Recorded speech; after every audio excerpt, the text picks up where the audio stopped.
नमस्कार दोस्तों, स्वागत है आपका एक बार फिर से हमारे YouTube चैनल पे। आज मैंने एक नई सीरीज शुरू की है जो कि जीएस की होगी। वनडे कॉम्पिटिटिव एग्जाम में जो क्वेश्चन पूछे जाते हैं उसका मैं एक क्विज कराऊंगा रोज, जिसमें 10 क्वेश्चन होंगे और 10 क्वेश्चन का मैं एक्सप्लेनेशन भी दूंगा।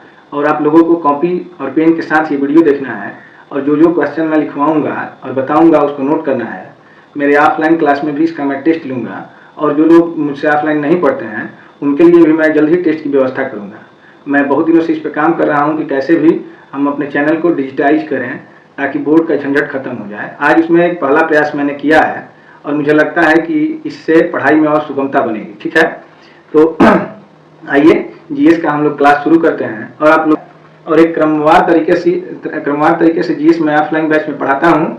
यहाँ पे मैं क्रमवार तरीके से मैथ पढ़ाऊंगा, रीजनिंग पढ़ाऊंगा और जीके का क्विज कराऊंगा। ठीक है, तो आइए शुरू करते हैं आज अपना पहला क्विज, जो कि सभी विषयों से एक एक क्वेश्चन है। मैंने 10 क्वेश्चन का क्विज बनाया है, आप लोग ध्यान से देखिए। अगर आपके पास खुद को देने के लिए 30 मिनट हैं तो जरूर दीजिए। इसमें आपका आपको बहुत लाभ होगा किसी भी एग्जाम के लिए, वनडे एग्जाम के लिए। ठीक है, आइए देखते हैं। इसमें पहला क्वेश्चन जो दिया गया है, वैदिक काल में वर्ण व्यवस्था आधारित थी।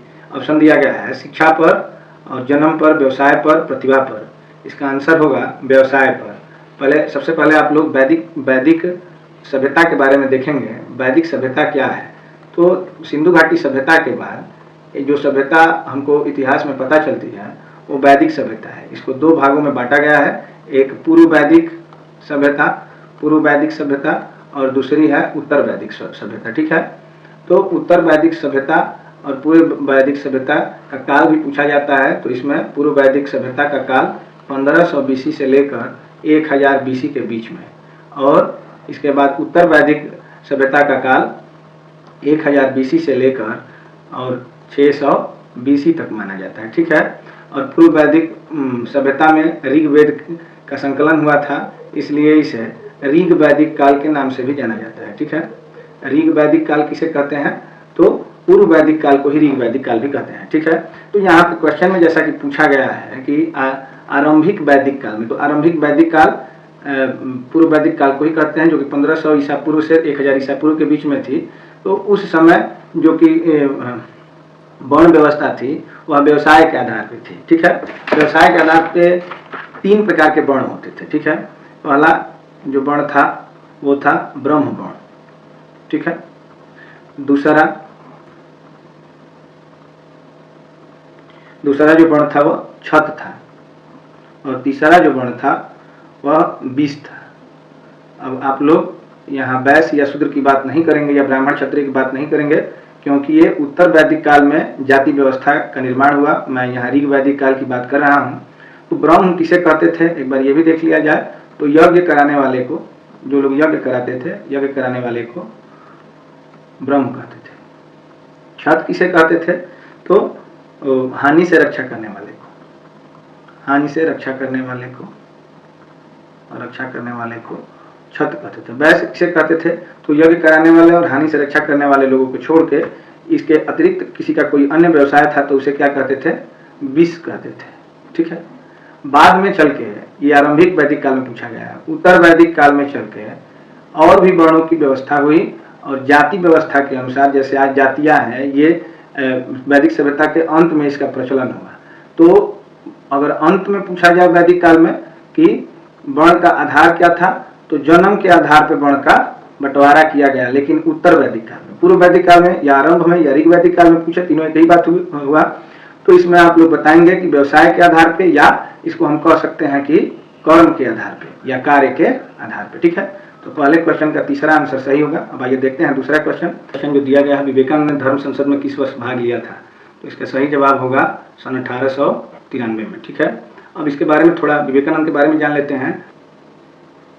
12 जनवरी सन 1863 में विवेकानंद का जन्म हुआ, और 12 जनवरी को प्रत्येक वर्ष आप लोग नोट करते चलिएगा राष्ट्रीय युवा दिवस के रूप में मनाते हैं, युवा दिवस। अब आपसे अगर ये पूछ लिया जाए कि अंतर्राष्ट्रीय युवा दिवस कब मनाया जाता है, तो 12 अगस्त को अंतर्राष्ट्रीय युवा दिवस पूरा विश्व मनाता है। ठीक है, युवा दिवस मनाया जाता है। ये कि विवेकानंद धर्म संसद में हिंदू धर्म की तरफ से भाग लेने के लिए गए थे। ठीक है, आइए तीसरा क्वेश्चन देखते हैं कि भारतीय संविधान में कुल कितने भाग हैं। तो इसमें थोड़ा सा डाउट में लोग पड़ जाते हैं। देखिए मैं बता दूं पहले, जब मूल रूप से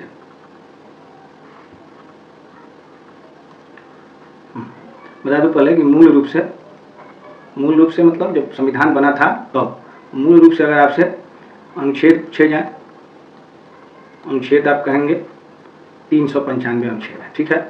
अगर अनुसूची पूछी जाए तो जब संविधान का निर्माण हुआ था उस समय अनुसूचियों की संख्या 8 थी। और अगर आपसे भाग पूछे जाए तो संविधान के निर्माण के समय भागों की संख्या 22 थी, ठीक है। लेकिन अगर वर्तमान में बात किया जाए, वर्तमान रूप से बात किया जाए तो वर्तमान में अनुच्छेदों की संख्या जो है, आर्टिकल जिसे कहते हैं अंग्रेजी में, ये हो गई है 448। और ये भाग जो है, भाग हो गए हैं 25। और अनुसूचियों की संख्या, वर्तमान में अनुसूचियों की संख्या हो गई है 12, ठीक है। अब ये 25 अनुच्छेद हुए हैं, कभी कभी 22 दे दिया जाता है, 22 सही होता है, लेकिन मैंने इसमें देखा ये प्रीवियस ईयर क्वेश्चन है, इसमें एसएससी ने 25 माना है। अब कौन कौन से बढ़ाए गए हैं आपको ध्यान होना चाहिए। 4 बढ़ाए गए हैं। कौन कौन? पहले 22 था शुरू में, बढ़ाया गया है भाग 4 को। डीपीएसपी इसको बोलते हैं, राज्य के नीति निर्देशक सिद्धांत, directive principle of state policy, एक ये बाद में बढ़ाया गया है। और एक बढ़ाया गया है 9 को, 9 को में नगर पालिका है, पालिका है। एक बढ़ाया गया है 9 को, इसमें सहकारी समितियां हैं, सहकारी समितियां हैं। एक बढ़ाया गया है 14 को, जिसमें अधिकरण है, अधिकरण है। तो कुल मिला जुला के 4 भाग और बढ़ाए गए हैं, ठीक है। तो 22 और 4 26 हो जाना चाहिए। तो आप लोग याद रखेंगे कि एक भाग डिलीट भी किया गया है, निश्चित किया गया है 7वां भाग, ठीक है, जो कि था पहले ये निश्चित हुआ था कि पहली अनुसूची के भाग ख के जो राज्य थे उनको भाग 7 में रखा गया था, इसको क्या कर दिया गया है, डिलीट कर दिया गया है। तो 4 बढ़े, 22 पहले से थे, 26 हुए, 26 से 1 डिलीट हो गया। तो इसको आप लोग याद रखेंगे कि वर्तमान में अब कितने भाग हैं, 25 भाग हैं। लेकिन अगर ऐसे पूछा जाए अंकीय गणना के हिसाब से तो 1 2 3 4 ऐसे 22 ही भाग आज भी मौजूद हैं। क ख के हिसाब से बढ़ा के इसको 25 भाग कर दिया गया है। लेकिन इसमें डाउट था तो मैंने इसको चेक किया, तो 22 और 25 दोनों ऑप्शन होने पे हम लोग 25 को पिक करेंगे और यही हमारा सही जवाब होगा, ठीक है।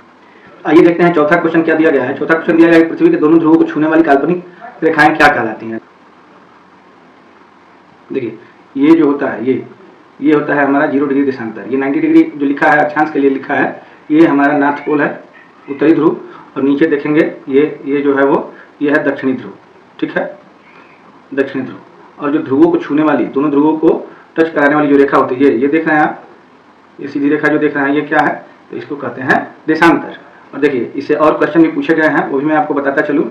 ये इधर ईस्ट होता है, ईस्ट मतलब इधर जो आप रेखाएं देख रहे हैं, खड़ी रेखाएं जो देख रहे हैं ऐसे, ये पूर्वी देशांतर है। ऐसी बहुत सारी रेखाएं होती हैं। और इधर 180 रेखाएं होती हैं और पीछे भी 180 रेखाएं होती हैं। इधर वेस्ट होता है, ये पश्चिमी देशांतर और ये पूर्वी देशांतर। और इसको कहते हैं 0 डिग्री देशांतर या ग्रीनविच मीन टाइम, यहीं से लिया गया है, मध्याह्न रेखा है ये, ठीक है। अब देखिए इससे और क्या क्वेश्चन पूछे जाते हैं कि 2 देशांतर रेखाओं के बीच सर्वाधिक दूरी कहाँ होती है। 2 देशांतर रेखाओं के बीच, आप इसको नोट करते चलेंगे, 2 देशांतर रेखाओं के बीच सर्वाधिक दूरी कहाँ होती है, तो ये होती है, ये बीच में जो रेखा है देख रहे हैं आप, इसको जो 0 डिग्री अक्षांश इसको कहते हैं, इसको विषुवत रेखा भी कहते हैं, चाहे इसको भूमध्य रेखा भी कहते हैं। इसको कहते हैं भूमध्य रेखा, भूमध्य रेखा कहते हैं क्योंकि ये भूमि के बीचों बीच ये काल्पनिक रेखा है। या इसको कहते हैं विषुवत रेखा, विषुवत रेखा।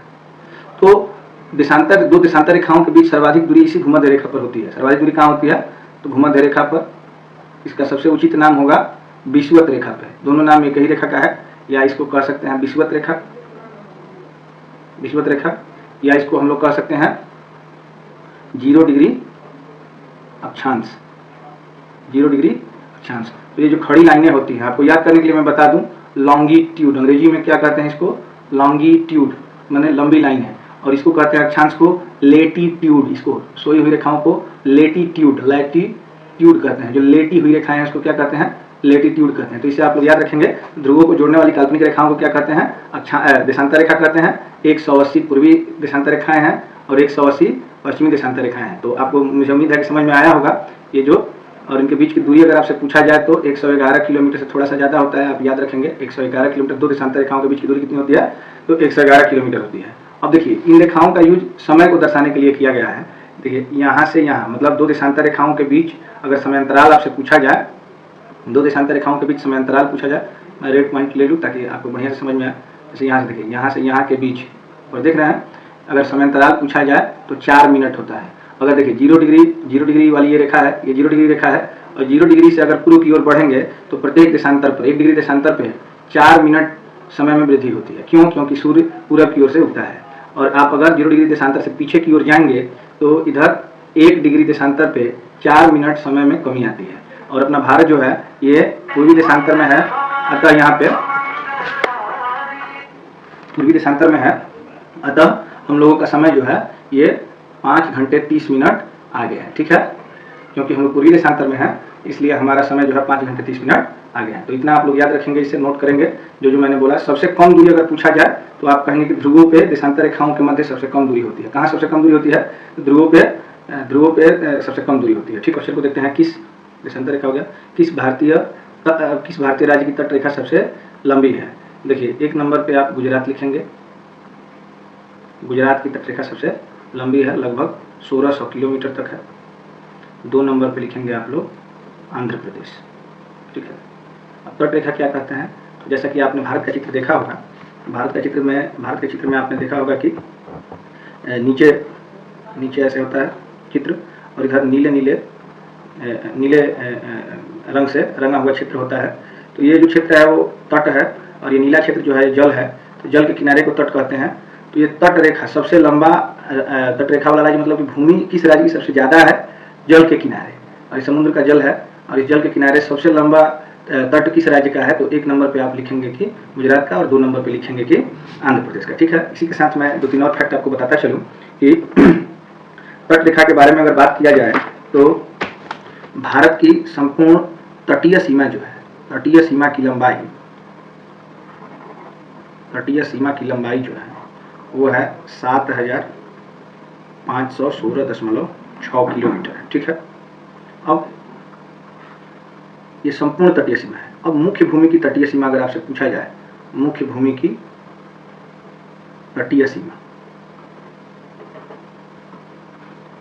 तो आप थोड़ा कम कर लेंगे इसको, 6100 किलोमीटर कर लेंगे। ठीक है, अब मुख्य भूमि की तटीय सीमा और संपूर्ण तटीय सीमा का क्या तात्पर्य है तो मैं आपको बताता चलूँ। देखिए ये जो भारत का ये हिस्सा है, नीचे की तरफ ये ऊपर जो बनता है, ये सब जो है ये सब मुख्य भूमि है। लेकिन यहाँ पता होगा आपको कि यहाँ भी एक राज्य है जिसका नाम अंडमान और निकोबार द्वीप समूह है। तो इसकी सीमा को भी अगर हम लोग ऐड कर लेते हैं, क्योंकि पूरी तरह से कहाँ पे है? समुद्र में है। और यहाँ पे भी एक हमारा वो है लक्षद्वीप है, तो लक्षद्वीप इसकी सीमा को भी ऐड कर लेते हैं तो 7516.6 किलोमीटर हो जाता है।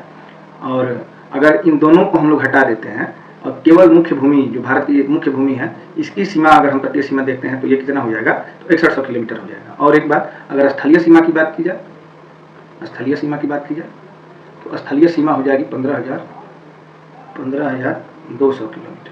ठीक है, स्थलीय सीमा मतलब कि एक तरफ भारत की भूमि है और दूसरी तरफ किसी अन्य देश की भूमि है, तो इस प्रकार की सीमा को क्या कहेंगे? स्थलीय सीमा कहेंगे। स्थलीय सीमा की बात की तो 15,200 किलोमीटर इसकी लंबाई है। ठीक है, तो सीमा से इतने क्वेश्चन बहुत हैं, तो इसका जवाब क्या होगा? तो गुजरात होगा इसका जवाब। ठीक है, अब आगे चलते हैं। पनामा नहर निम्न में से किन्हें जोड़ती है?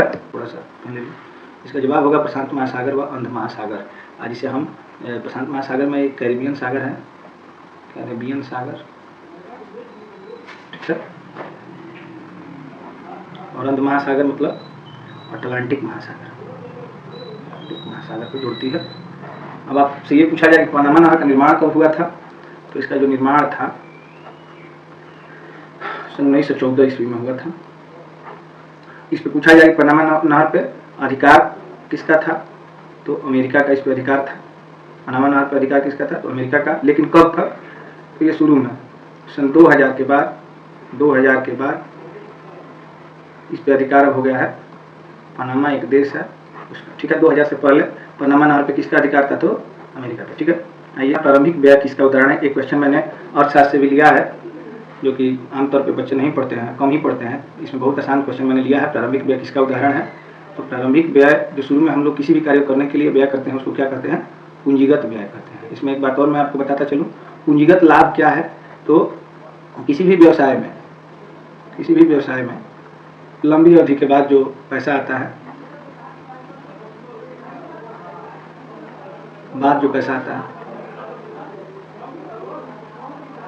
वह पूंजीगत लाभ कहलाता है। ठीक है, ये दो बात मैं आपको बताता चलूँ और आप लोग नोट कर लें। प्रारंभिक व्यय किसी भी कार्य करने में शुरू में व्यय होता है, व्यय मीन्स खर्च होता है। प्रारंभिक जो खर्च होता है उसको क्या कहते हैं? पूंजीगत व्यय कहते हैं। ठीक है, आइए अगला क्वेश्चन देखते हैं। वायुमंडलीय हवा पृथ्वी पर रखी जाती है। वायुमंडलीय हवा किसके द्वारा रखी जाती है? तो इसका जवाब होगा गुरुत्व के द्वारा। जहाँ पे जैसा कि आपको पता होगा कि बृहस्पति एक ग्रह है और वह केवल उसका निर्माण जो हुआ है गैसों से हुआ है, गैसों से निर्मित है बृहस्पति ग्रह। और जहाँ पे गैसें होंगी, वायुमंडल होगा, वहाँ का गुरुत्व सबसे अधिक होगा। पता है आपको? अब आप ये भी एक बार अभी हाल ही में इसरो ने चंद्रयान 3 प्रक्षेपित किया था, जिसकी लैंडिंग बहुत सफलतापूर्वक हो गई। तो आप देखे होंगे, अगर टीवी में उसका प्रसारण हो रहा था तो आप देखे होंगे कि वहाँ पे गुरुत्व नहीं है। और आप ये भी जानते हैं कि चंद्रमा पे वायुमंडल भी नहीं है। ठीक है, तो दोनों का सीधा संबंध है। गुरुत्व बल है तो वायुमंडल है, वायुमंडल है तो गुरुत्व बल है। जहाँ गुरुत्व बल नहीं है वहाँ पे वायुमंडल भी नहीं होगा। तो अगर पूछा जाए कि वायुमंडलीय हवा पृथ्वी पर रखी जाती है किसके द्वारा? तो गुरुत्व बल के द्वारा। बहुत सारे बच्चे ऐसे हैं जो गुरुत्वाकर्षण बल और गुरुत्व बल में अंतर नहीं जानते हैं। मुझे लग रहा है कि मुझे यहाँ बता देना चाहिए आप लोगों को। कुछ लोग जानते भी होंगे लेकिन बहुत लोग नहीं जानते हैं। देखिए, न्यूटन ने जैसा कि बताया था कि दो पिंडों के बीच, कोई भी दो पिंड हो, एक्स और वाई, दो पिंडों के बीच लगने वाले आकर्षण बल को क्या कहते हैं? तो इसको गुरुत्वाकर्षण बल कहते हैं। ठीक है, लेकिन अगर गुरुत्व बल पूछा जाए तो दो पिंडों के बीच लगने वाले आकर्षण बल में एक पिंड पृथ्वी होनी चाहिए।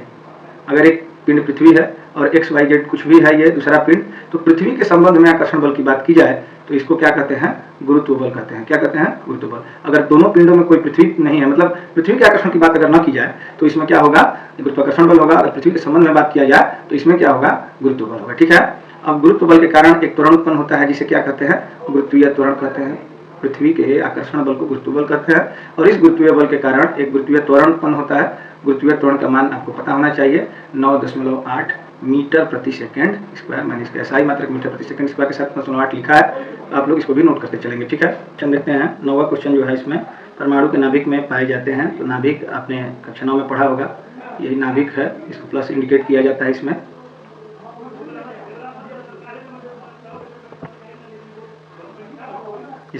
प्रोटॉन और न्यूट्रॉन पाए जाते हैं। ठीक है, दोनों धनावेशित कण है, न्यूट्रॉन अनावेशित कण है जबकि प्रोटॉन धनावेशित कण है। और इसके बाहर में आप सबको पता होगा कि इलेक्ट्रॉन चक्कर लगाते हैं, इलेक्ट्रॉन ऋणावेशित कण होते हैं। ठीक है, तो इसमें जो ऑप्शन हमको चुनना है प्रोटॉन और न्यूट्रॉन, दूसरा ऑप्शन इसका सही होगा। ठीक है, एक अंतिम क्वेश्चन रह गया, कोशिका की आत्मघाती थैली किसे कहा जाता है? तो इसका जवाब होगा लाइसोसोम। इसमें एंजाइम पाए जाते हैं, एंजाइम जो कि स्वयं की कोशिका का भक्षण कर लेते हैं। आपको पता होगा, आपने अगर पाचन चैप्टर पढ़ा होगा तो एंजाइम का मुख्य उपयोग पाचन में सहायता है और ये एंजाइम कोशिका को ही पचा लेते हैं। इसलिए जिस कोशिका के हिस्सा होते हैं, अंग होते हैं, कोशिकांग हैं, उसी को पचा लेते हैं, भक्षण कर लेते हैं। इसीलिए इनको कहा जाता है कि ये कोशिका की आत्मघाती थैली है। इसमें ये दिख रहा है आपको राइबोसोम के बारे में आप जानिए। राइबोसोम के बारे में देखते हैं। इसे प्रोटीन फैक्ट्री कहा जाता है, कोशिका की प्रोटीन फैक्ट्री कहा जाता है। ये प्रोटीन बनने के लिए जगह देती है राइबोसोम, इसलिए इसको प्रोटीन फैक्ट्री कहा जाता है। इस प्लास्टिड के बारे में बताता चलूँ, इसे किचन हाउस ऑफ सेल कहा जाता है।